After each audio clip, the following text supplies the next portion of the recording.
An accessibility audit report and an accessibility conformance report are two related but separate documents.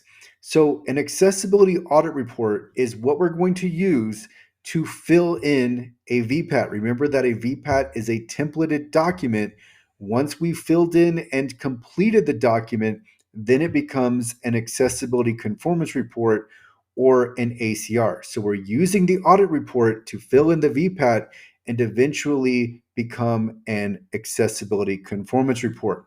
Remember that an audit report is the result of a formal evaluation. Of course, an audit can only be a manual evaluation. This is not the result of using an accessibility scan. An audit is going to be meticulous. So here you're going to have a technical accessibility expert who is essentially grading in most cases, a digital asset against a technical accessibility standard, and they are reporting on the instances of nonconformance with that standard. So we have the accessibility audit report. It contains a list of issues, and then based on those issues, we go in and fill in the VPAT so that once we've completely filled in the VPAT, everything is complete.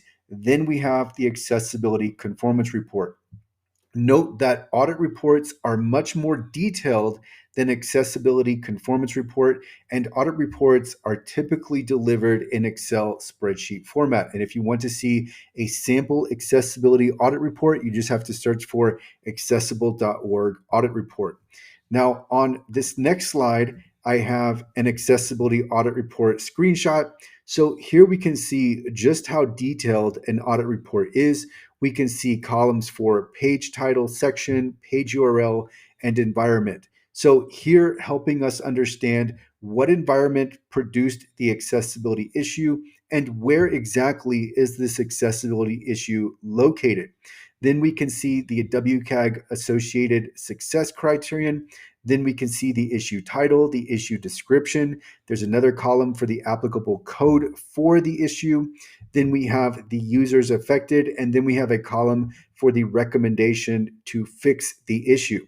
And then there are a few more columns, but the point here is that this is a very detailed breakdown of all of the accessibility issues on in this case, digital assets. So this is an accessibility audit report from accessible.org.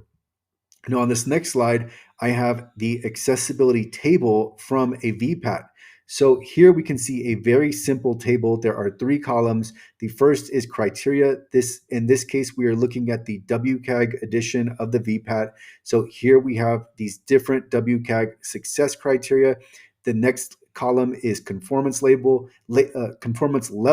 So here we're going to enter in supports, does not support, and then there are other terms that we can use to fill in the conformance level column. The point here is that we are simply stating whether or not the digital asset in this case supports or does not support or partially supports the success criterion. And then in the last column, we have remarks and explanations. And this is where we can elaborate on all of the criteria if we wish, but we definitely need to elaborate if we enter in does not support or partially supports.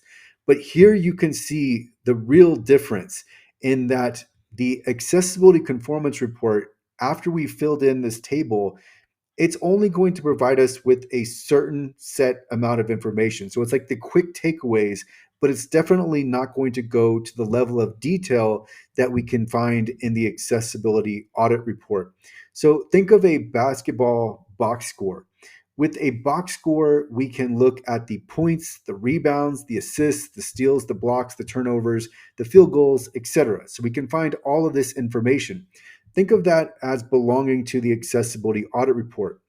With the accessibility conformance report, we're really only getting the quick takeaway. So here we might just have points and really a quick summary of the points.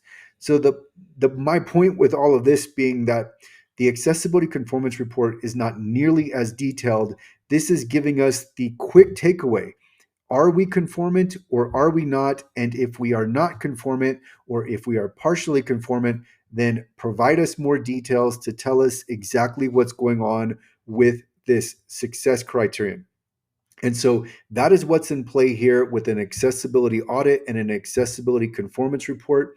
And this is just one video in an entire series. I will link to the playlist in the description. This series is all about frequently asked questions surrounding VPATs and ACRs. So you will find that link. You will also find a link to the common questions that clients ask us at accessible.org. And we've really included so many questions to help you quickly understand and extract meaning from VPATs and understand exactly what's going on here. So I will link to that PDF in the description. It is free to download. There's no subscription required. So that will be there, as well as other resources to help you with your accessibility project. So that is going to do it for this video. We will continue on with the next in this series.